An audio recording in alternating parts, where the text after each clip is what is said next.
नमस्कार, national media news agency Uttarakhand में आप सभी का बहुत बहुत स्वागत है। मैं हूं आपके साथ भावना। रुक करते हैं आज की ताजा खबरों की ओर। विकासनगर में शुक्रवार को डॉक्टर अंबेडकर कार्यालय में आयोजित बैठक में पीड़ित पिता केवल राम ने अपने 2 बेटों और दामाद की मौत को हत्या बताते हुए मुख्यमंत्री पुष्कर सिंह धामी से सीबीआई जांच की मांग की है।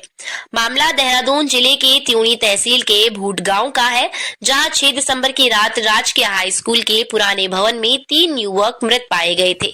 शुरुआती जांच में इसे एलपीजी गैस लीक से दम घुटने का मामला बताया गया, लेकिन परिजनों का आरोप है कि मौत संदिग्ध परिस्थितियों में हुई और युवकों ने पहले डर की बात फोन पर कही थी। परिवार का कहना है कि मुंह से झाग निकलना और अन्य हालात हादसे से मेल नहीं खाते। घटना के बाद पुलिस जांच और एसआईटी गठित होने के बावजूद परिजन संतुष्ट नहीं है। उन्होंने निष्पक्ष जांच के लिए केंद्रीय अन्वेषण ब्यूरो को मामला सौंपने की मांग दोहराई है। तो मेरे भाई के थे, एक मेरा था, लेकिन कोई हमारी पुकार नहीं सुन रहा। कोई काम पे थे, वो मर्डर हुआ है वहाँ पे। केवल राम जी जो भूत पत्थरों में 3 लोगों की मौत हुई, क्या कहेंगे आप उसके बारे में? उसके बारे में क्या कहना, 15 दिन उनको काम पर हुए थे वहाँ, वो छत डाल रहे थे, टीन का छत। तो 6 दिसंबर को की रात के 12-1 बजे तक बच्चों के साथ बातचीत करते रहे और 1 बजे के बाद का कुछ पता नहीं लगा। सुबह वो मृतक पाए गए और हमारे को उसकी सूचना, मेरे को 1 बजे सूचना ये मिली कि ऊपर छत के ऊपर से गिर के चोट लगी हुई है। और जब तक हम त्यूणी पहुँचे तो तब तक उन्होंने डेड बॉडियाँ त्यूणी ले आए। और नायब तहसीलदार ने क्यों बोला, कैसे बोला कि भाई लड़कों के पिता से बात हुई है, उन्होंने ये कहा है कि भाई डेड बॉडी ले आओ, और उन्होंने वहाँ से उठा के ले आए त्यूणी। अच्छा, त्यूणी में भी पहले दिन तो रात हो गई थी, कुछ साफ देख नहीं पाए।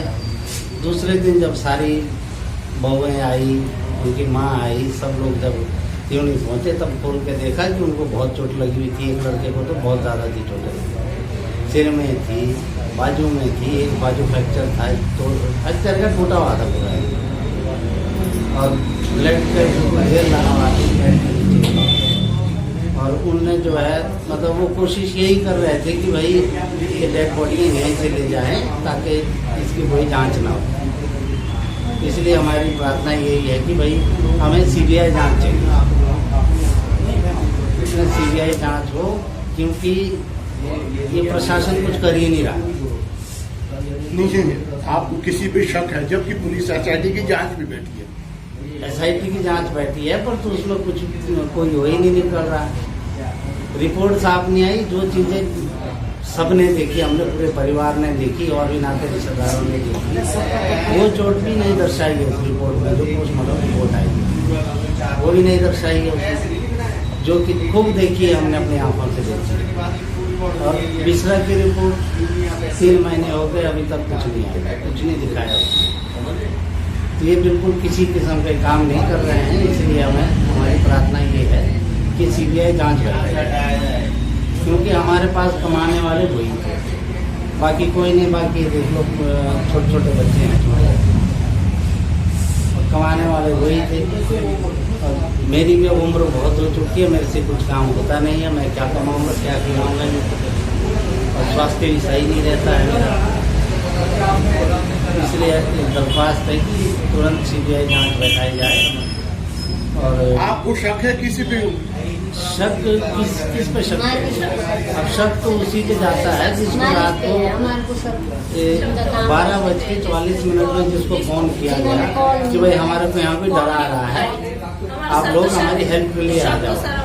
तो उसमें आदमी कहता है कि चुपचाप सो जाओ और तुम्हारे कुछ बिगड़ रहा, तुम्हारे कोई नहीं खाता। अब और किस पे शक करें? और वहाँ के लोग बिल्कुल किसी किस्म का एक्शन नहीं ले रहे हैं, हमारे साथ कोई हमदर्दी नहीं जता रहे हैं, बिल्कुल ही नहीं जता रहे कुछ, जबकि हम तो मजदूरी करने गए थे वहाँ। ये 3 लड़के थे, आपका क्या रिश्ता था? 2 मेरे बेटे थे, 2 ही बेटे थे मेरे पास, एक मेरा दामाद था। कहाँ के रहने वाले आप? जिन्ना। अच्छा, हम दिनार के तो जो SIT गठित की उसकी जो रिपोर्ट आई, क्या उससे आप संतुष्ट नहीं है? अब संतुष्ट कैसे हो, तो अभी तक किसी किस्म का कोई एक्शन ही नहीं ले रहे। अब क्या चाहते हैं आप? हम तो ये चाहते हैं कि CBI जांच हो। अभी तक आपने कहाँ गए, किस किस से शिकायत करी? हम गए जी SST के पास हम गए हैं 2 बार, DM के पास हम गए हैं और क्षेत्र विधायक के पास हम 3 बार जा चुके हैं। क्या आश्वासन दिया उन्होंने? क्षेत्र विधायक साहब ने आज भी ये आश्वासन दिया है कि हम जांच कराएंगे। और SSP साहब ने क्या कहा? SSP साहब ने भी कहा है कि भाई हम तुरंत इसकी जांच बैठाएंगे। तो अब तक जांच नहीं हुई? अभी तक कोई जांच नहीं है।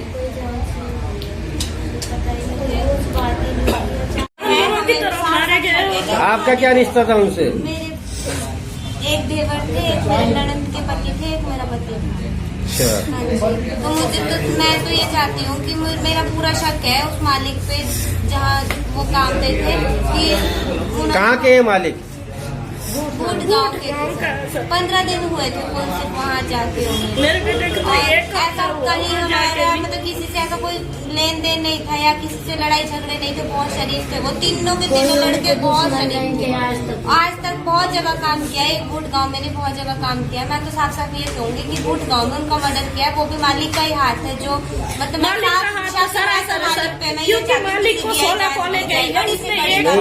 ठीक है, अगर आपको मालिक पे शक है तो उसके खिलाफ आपने मुकदमा दर्ज क्यों नहीं किया? उसने किया है, जब कोई आवाज ही नहीं उठा रहा है। कहाँ कहाँ भटक गए हम, इतना परिवार लेके जा रहे हैं,